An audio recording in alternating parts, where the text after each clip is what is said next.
जम्मू कश्मीर के शोपियां में आतंकवादियों और सुरक्षा बलों के बीच मुठभेड़ में बड़ी सफलता हाथ लगी है। सुरक्षा बलों ने जैश कमांडर और खूंखार आतंकवादी सज्जाद अफगानी को मौत की नींद सुला दिया है। सेना को घाटी में एक बड़ी कामयाबी हासिल हुई है।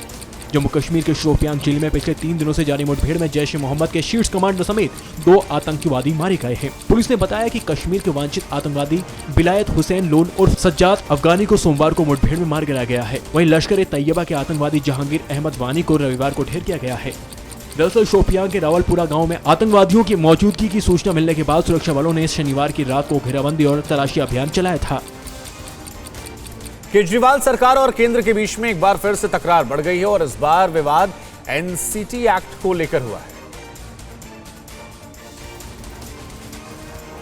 केंद्र सरकार ने संसद में एनसीटी एक्ट को लेकर संशोधन बिल पेश कर दिया है। ये बिल दिल्ली में उपराज्यपाल की ताकत बढ़ाने वाला है, जिसके बाद दिल्ली सरकार और केंद्र के बीच तकरार फिर से बढ़ गई है। इस एक्ट को लेकर दिल्ली सरकार का कहना है कि ये बिल दिल्ली सरकार की शक्तियों को कम करने वाला है। चुनाव में हार के बाद केंद्र सरकार पिछले दरवाजे से दिल्ली सरकार को चलाना चाहती है। दिल्ली में सरकार का मतलब क्या है? दूसरी तरफ कांग्रेस पार्टी भी इसे लेकर नाराज हो गई है। अब दिल्ली कांग्रेस ने बुधवार को इस मामले पर जंतर मंतर पर धरने का ऐलान किया है।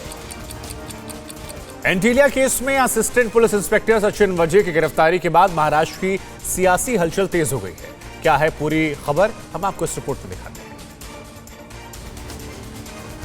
एंटीलिया केस में असिस्टेंट पुलिस इंस्पेक्टर की गिरफ्तारी के बाद महाराष्ट्र में सियासी हलचल काफी तेज हो गई है।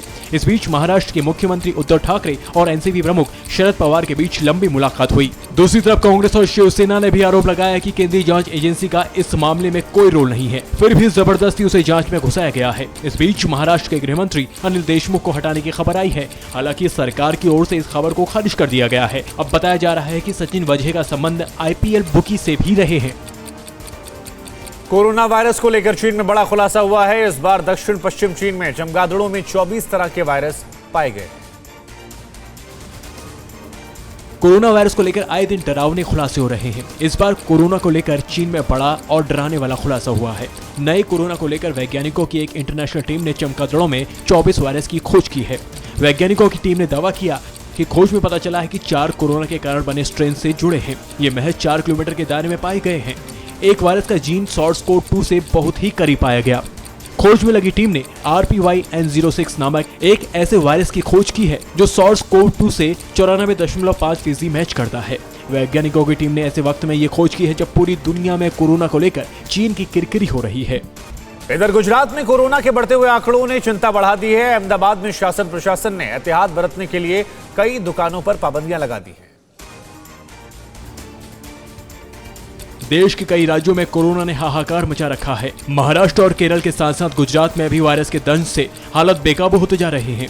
गुजरात में पिछले 24 घंटे में 890 नए कोरोना केस सामने आए हैं, जिससे गुजरात में कोरोना के मामले 2,80,000 के करीब पहुंच गए हैं। गुजरात में कोरोना के बढ़ते मामलों के मद्देनजर अहमदाबाद नगर निगम ने 8 वार्डों में 10 बजे के बाद दुकानें बंद करने का आदेश दिया है। अहमदाबाद के 8 वार्डों में रात 10 बजे के बाद रेस्टोरेंट और मॉल बंद रहेंगे। कोरोना के बढ़ते मामलों ने अहमदाबाद प्रशासन की नींद उड़ा दी है।